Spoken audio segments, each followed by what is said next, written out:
So I will just start off by introducing myself. Once again, my name is Devin Hurd. I am a volunteer for Impulse Chicago. I also serve as an assistant professor of clinical counseling at Roosevelt University, where I research multicultural and social justice issues in counseling in the world, people affected by HIV/AIDS, LGBTQ+ populations, racial and ethnic minorities, and the intersection of all those identities as well. And I'm so happy here to be joined by two lovely people as well. Go ahead. I am Anthony Williams. I wrote, directed, and produced Thicker Than Blood.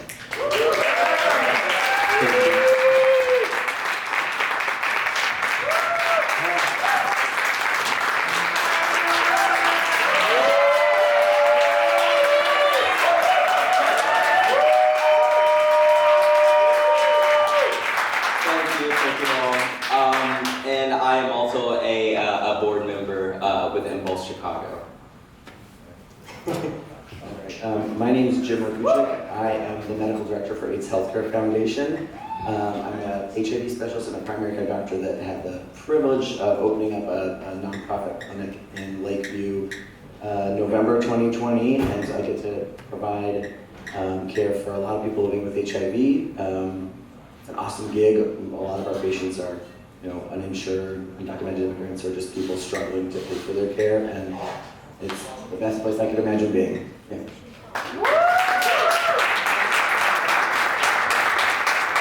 Awesome. First, because we probably have about 20-ish minutes for this segment, I want to see if there are any burning questions that people might have for any panelists up here, for our lovely writer, producer, director as well. Okay, nothing. Oh, we do have a burning question in the back, for sure. I just wanted to know, because looking at the film, where was this filmed at? What city, what location, neighborhood? So I moved to Chicago 3 years ago from North Carolina. I lived in Raleigh, North Carolina. And so we shot the film in Apex, North Carolina, which is a small suburb outside of Raleigh. And we shot the film in 2016, and it released in 2017. So yeah, that's where we filmed. A great film community there, awesome actors, awesome crew. I'm just very thankful for everybody that put their hard work and their hearts and everything into this project. It's often said that this is the movie that never dies, because it's been going for like 5 years. And a lot of my friends are like, "You're still doing screenings of this movie?" And I'm like, "Yeah, I mean, if it still connects with people, we're gonna do it as long as it connects with people." So yeah, 5 years running strong.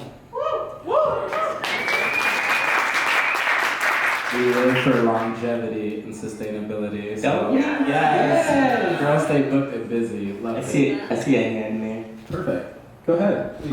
Yes, I just had one question. What made you produce a movie heavily on the conversation with being queer, being living with HIV, and also religion? So that's a very 3-4 part question. But this actually was it came out of, it's a love project. So I did a lot of projects in North Carolina, and some individuals from the North Carolina Department of Public Health approached me. They saw some of the projects I'd done years before, and they were saying that they had a grant program that was ending, and they really wanted to have a staple on that grant program. And so they were talking about, the issues that they really wanted to educate the community about. And I was like, this sounds like a movie. Y'all should make a movie. And so I talked them into doing the movie. So they told me the issues that they wanted to talk about, and I took those issues and developed a story and characters based around it. And we've actually, for this film and others that we are producing, we've coined the term edutainment, because we really want to be able to educate people by way of entertainment. And if you look at the research that's being done, a lot of people really pull their knowledge from entertainment, from social media, from everywhere. And so we figure that if we can create stories and create characters that people connect with, then they are more susceptible and open to hearing a message or learning that way, as opposed to just having facts that are thrown up on a screen and feel like they're being taught to act. if they feel like that they can interact with what they're seeing, or if they can connect with what they're seeing, then that's a better way of people being able to latch on to education. Wow, that's awesome. That makes me think of, you talk about education, and there was a lot of education within the film. There were also misconceptions. I think about that scene where Selena says, like, one of Rich's biggest fights is him fighting misconceptions around HIV. Some things that were brought up by the father, right? What makes you likely to have HIV? Taking it up the ass, as if that's the only way to contract HIV. There was misconceptions around hugging and kissing people. So I was wondering that if either of you could talk about the misconceptions around HIV, how is HIV actually transmitted? And then also, it seems like the dad kind of had this old knowledge of HIV. So what's on the forefront when it comes to HIV preventing it and treating Absolutely. Yeah, no, there are absolutely a lot of misconceptions about how HIV is transmitted. I feel that a lot of people aren't aware of, how important it is to become undetectable, and how much that means, for a patient to put in the work, to go to their doctor, to get on meds that work for them, and to become undetectable. That's actually quite an accomplishment. And what that means is that the level of virus is so low in your blood that you physically can't give it to other people. So whether the partner is on PrEP or using condoms or not, you cannot transmit HIV to that person. And we have great studies and evidence to back that up. So if you want something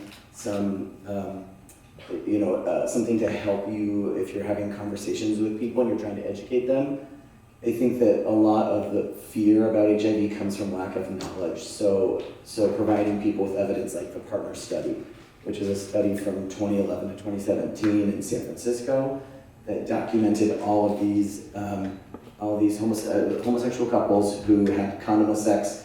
One partner was HIV positive, one was HIV negative, and they documented every episode or every instance of condomless sex, and not a single person that was positive transmitted to their negative partner if their viral load was under 200. And undetectable is less than 20 copies per million. So I feel like having that kind of knowledge, and if people are aware of that, really can give you some more security about living with HIV or having a relationship with someone who has HIV. And we wanted to include a lot of that in the film because a lot of people, when they hear about HIV, their knowledge of it is stuck in the old days. And a lot of the entertainment that we have, if it is a piece that's about HIV, it does take place in like the 80s, the 90s. It's like most of the entertainment that we see is not taking place in today. And if it is, it's not talking about the progressions that we've made from the 80s or 90s to today. And so, I feel like it's very important to meet people where they are because, and this takes me back to, we did a screening in Fayetteville, North Carolina, which at Fayetteville State University, which is an HBCU. And so it was all college kids, mainly African American kids, and we asked them what PrEP was, and none of, maybe 5 people knew what PrEP was out of the whole auditorium. So that really just proves that the knowledge and the education is still stuck in the 80s, and a lot of people don't know about the progressions that we've made to today. And so to have something like this to be able to kind of raise those questions or start the dialogue is kind of what the whole point of this film is about. And you did a great job, I thought, of actually bringing in real life examples. So like when the father is talking about how dare you come in here and eat off our forks and touch our things.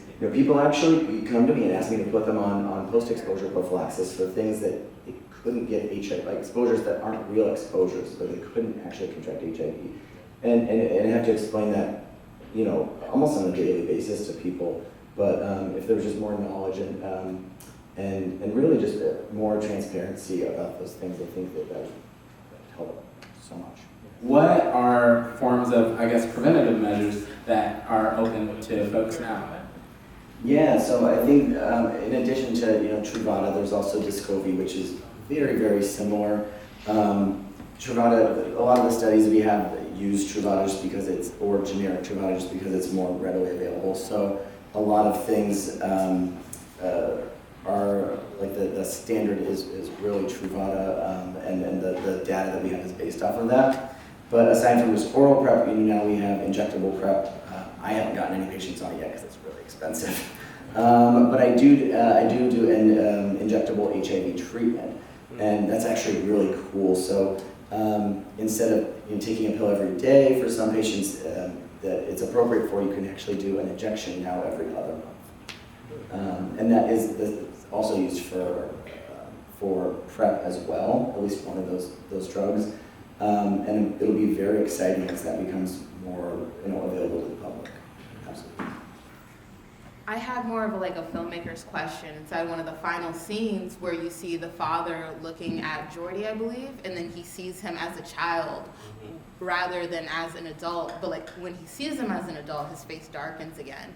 I wanted to know or get some insight of your kind of why you chose that representation specifically, because it really hit home for me specifically. Absolutely. That actually came from a conversation that I had with my own mom. She said that when you have a child, you imagine so much for that child. And even as they're growing up, you still hold on to the things that you imagined on the day that they were born. And it's really hard to be able to let go of that when they actually grow up to an adult and become their own person. And so that's what I really wanted to showcase, is that, and that's, what we talked about when Selena was talking about, you have to give your parents time, because they've spent their entire lives thinking of their child as this, but then as they're actually growing up into their own person, it's something completely different than what they were attached to when they were born. And so you have to be able to give them time to let this go and be able to transition into accepting who you actually are as a person. And so, that was a conversation that I had with my mom. I had a lot of conversation with my mom, and that's really what spawned a lot of what you guys saw in the film.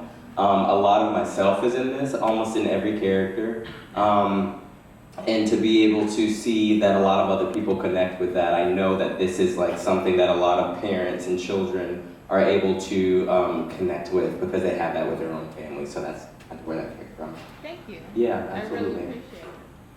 I was refreshing to see that the preacher in turn gave his prospect of saying, we have an LGBT outreach, we do HIV outreach, instead of this the Bible beating you down, and each time kind of putting the Father in check and saying, do you actually listen to the Word instead of just knowing the Word? So thank you for that. Absolutely, that's a huge part of my life too. I was, raised in a Christian household, and I'm a Christian, but I had to figure out what that meant for me. Yeah. Because being, raised in a household in that manner, you really only latch on to what your parents tell you, but you really have to be able to build up kind of that faith on your own, because this is your life that you have to take responsibility for. And so when I was able to step away from what my parents tried to lay on me and develop my own relationship and spirituality, that's when things unlocked for me.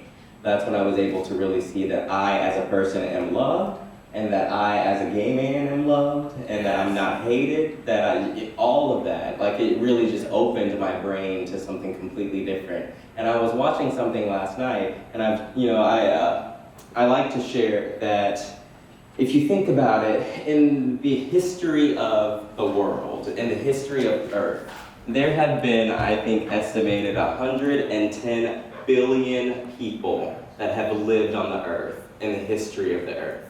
And not one of us are the same. Not one of us are the same.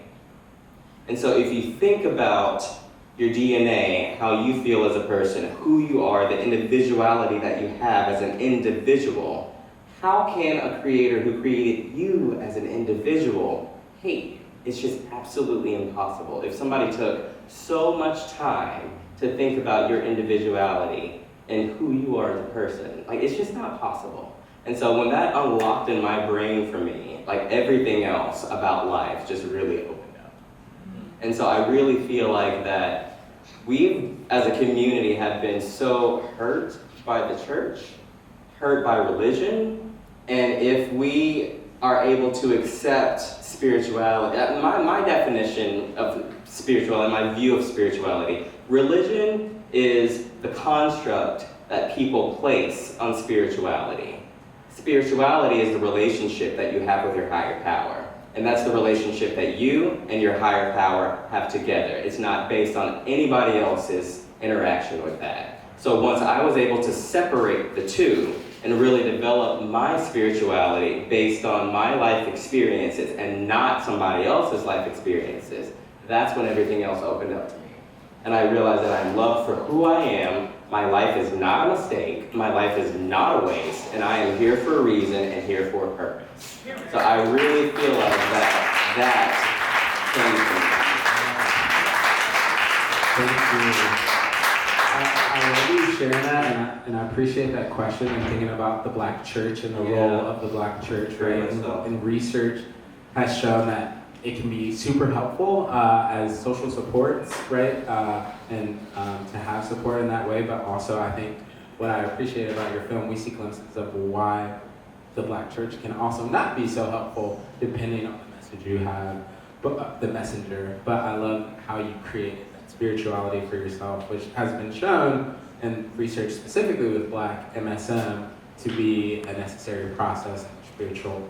Yeah, I was just interested in in your writing influences because it's so well plotted, and it's just one. It felt like a play, like it's just one location, which is ideal for COVID times. But I know you filmed it before that. But I'm just curious, your writing influences. Who do you look for? There's so many writing influences that I have. One being Steven Spielberg. All of his movies are just, they run the gamut of action, comedy, everything. And his stories really make you feel something and they bring you in. So he's definitely high on the list. But in regards to this film, I really just wrote it according to the resources that we had. I knew I had a house. I knew that I wanted to shoot it in one day so that we could save money on costumes and everything. So it just really was The whole thing it was in one day. Yeah, the whole story took place in one day. We shot the entire film in 11 days in North Carolina on a very, very small budget, but everyone, was paid for their talents. I don't believe in not paying people for what they're, recognizing. So we were able to really pull off what you saw in the span of 11 or 12 days. So it's by the grace of God, because we also shot in the middle of Hurricane Matthew in 2016. Wow. So that was, a challenge within itself, trying to shoot a whole feature film in the middle of a hurricane. And I'm showing up to set every single day, having to rewrite scenes based on the weather report that we had that day. So my writing is just, it's inspired by a lot of things, a lot of people, but this in particular was really based around the resources that we had at hand. Hi, so this just goes to a question for all of you. What advice would you give family members who are supporting HIV positive, friends, family? What are some steps that we can take to open up that conversation and have them feel included and supported? You can have them, come to visits. I will absolutely have partners, family members come, and I'll, kind of take away misconceptions. I'll help just provide education and really clear up, again, all these misconceptions that are so common. Get them involved.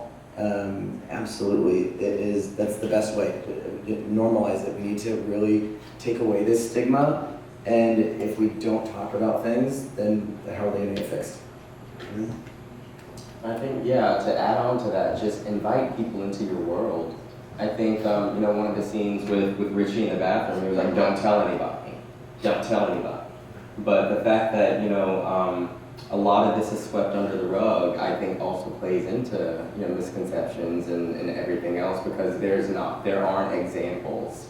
There aren't things for people to be able to see. And I think that if they see it more on a regular basis and see that you're thriving, see that you're living, see that you are actually healthy, see that you can, you're living your life, then I think that that's also important. Because the less examples we have, the more that feeds into stigma. Yeah, and I would just say, I think one of the things that I loved about the film that really shook me but reminded me was Jordy's reaction. Because, right, I think I expected him, honestly, as a black gay man, to have a certain reaction, and then specifically doing work in the HIV sector to have a level of awareness that was not stigmatizing. So I think, right, helping your friends, family members find affirming care is so important, and so that you're having open conversations that if they are with a doctor, and this is for people living with HIV, as well as those who are just trying to, access their sexual wellness, right? To have a conversation around PrEP, if your provider isn't LGBTQ plus affirming or has these misconceptions about HIV, might be a difficult conversation. So helping your family, friend navigate those conversations, and then also realizing your role of chosen family, I think that comes up in this film as well, and making sure that they just feel connected, loved on, supported, even during their dark times. Because this movie is really heavy on being queer and being black, we're on the north side, which is, some would say is a good mix, but is very predominantly white over here. What are some resources and wellness and access for black queer people in Chicago that you guys know that they can reach out to? I work for AIDS Healthcare Foundation. I'm gonna rep them. I think that they do a wonderful job serving everyone. We have affiliate organizations like Black, Loud, Impulse Color. They really, it's all about taking care of underserved populations, and we have not only my location in Lakeview, but we have a location on the south side and in Hyde Park. And really, if you guys know anyone that's struggling with HIV, send them my way. We'll get them connected to care. If they want to go somewhere else or can't make it to our location, we just want to help people. Really, that's what it's all about. So.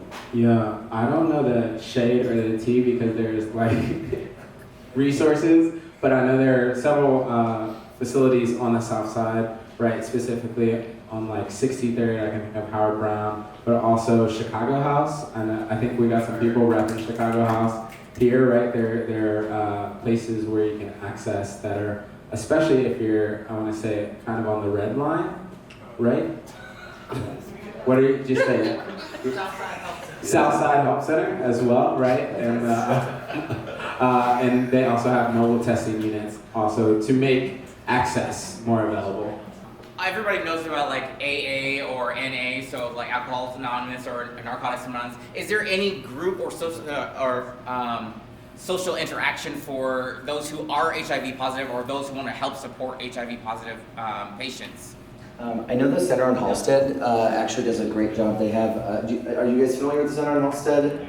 Yes, they have a behavioral health program, and they have all different types of group sessions for basically anything you could imagine within the queer community, HIV positive, HIV negative, trans. They have a lot of different group settings. They also offer therapy, both individual and group therapy, and they do a sliding scale that's actually really affordable. I think you can get therapy for free there if you qualify. So it's a great resource, at least on the north side. That's very true. I found my therapist through the Center on Halsted, and went through their program. My behavior, you know what I'm talking about. So I can personally attest that it's a great resource. Yeah, and I would say I know pretty much any LGBTQ plus organization in Chicago is, from what I've seen, many of them have something that's geared specifically toward people living with HIV and AIDS. TPAN is one that's also on the north side, but they have several groups that are for people living with HIV, whether you're long-term survivor or just current social groups. So does Howard Brown. So there's many groups to get involved in. And what I would also say is I would love to plug Impulse as a group, right? Because, right, and not that we need to pathologize anything and realizing that, right, HIV is, right, chronic illness and we can acknowledge that, but it's also becomes part of people's identity. And so we here at Impulse are here to spread awareness and knowledge around HIV, but also to come and create community through social aspects and fun. So to wrap up, because it is about that time, I just want to give panel members is there one last tidbit that you'd like to leave us here with before we leave and go about our days? I really think that the thing that I would leave you all with is that right now I think the biggest struggle, at least that I see with new diagnoses, is that there's still so much stigma. So be a friend of people that you know are struggling with HIV, or maybe a new diagnosis, or maybe there's someone that you may or may not be. Ooh, that's my parking. Sorry. Just reach out to people. Be a good friend. A lot of people are going through tough things already during this pandemic, let alone facing a new HIV diagnosis. Really, I think we just need to be there for each other. Absolutely. I always like to say you don't know what you don't know until you know. You know what I mean? And so make sure that you educate yourself. Fear is the main thing that paralyzes everybody.